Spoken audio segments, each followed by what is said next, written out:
Hello, and welcome to Unit 5, Episode 1 of Fisher's Class Notes. Today we're going to talk about our new nation and expanding West, our vocabulary, precedent, alien and sedition acts, states' rights led by a North Carolinian named Nathaniel Macon, yeoman farmers, the Louisiana Purchase, which was explored by Lewis and Clark on their expedition, and they luckily were led by Sacagawea, and we're going to talk about manifest destiny. By the end of this episode, I want you to understand two things. One, during our government unit, we talked about the anti-federalists and the federalists, and the fight between how much power the federal government should have and how many rights the people should have and the state should have.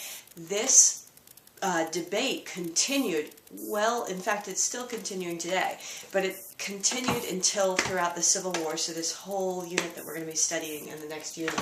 And so the government basically was trying to ask, how much freedom should the people have? Should the people be able to criticize the government, or is that treason? And then the Democratic Republicans, this is a new party that was created out of the anti-federalists. They're the ones who really want to protect individual rights and states' rights. We're also going to talk about manifest destiny, this belief that the Americans should own, the United States should own all the land in North America. In our next episode, we'll see them invade Canada, and then a few episodes from that, we'll see them invade and take a lot of Mexico. So George Washington served 2 terms, and then he stepped down. This set a precedent that presidents were never going to run for more than 2 terms, because who's going to do that when George Washington only served 2 terms? Now that was broken by Franklin Delano Roosevelt in the 30s and 40s, but he in fact died in office after being elected 4 times, and shortly after that, in 1947, the 22nd Amendment was passed, which said presidents could only serve 2 terms. It actually officially limits them to 2 terms. John Adams became our 2nd president, and this is a time when France and Britain, again, are fighting. They're at war. This is during the Napoleonic Wars that I know you've studied and you'll study more. Congress worried that the French immigrants coming to America were stirring up French nationalism and would get us roped into or pulled into this European conflict between France and Great Britain. And so in 1798, the Alien and Seditions Act was passed. This new powers to deport immigrants, outlawed criticizing the government, and harder to become a citizen and vote.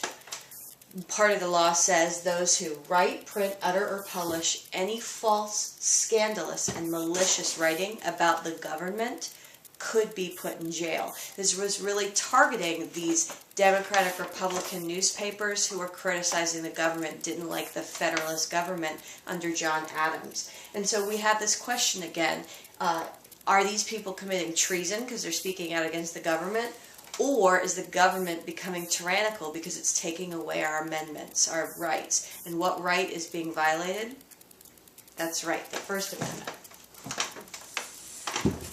So Nathaniel Macon, he's a North Carolinian, and he really was a strong anti-federalist and then part of the Democratic Republican Party. And he said nothing but too much law can anywhere put in the power of the rich to oppress the poor. What does he mean by that?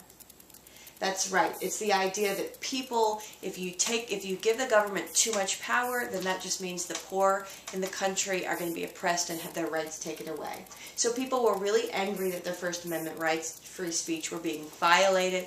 Thomas Jefferson also led the fight. He actually was a big admirer of Nathaniel Macon against the Alien and Sedition Act. So John Adams was only served 1 term. He lost to his very good friend, although not for a while, Thomas Jefferson, who ran on his Jefferson and Liberty campaign to push these Democratic Republican Party.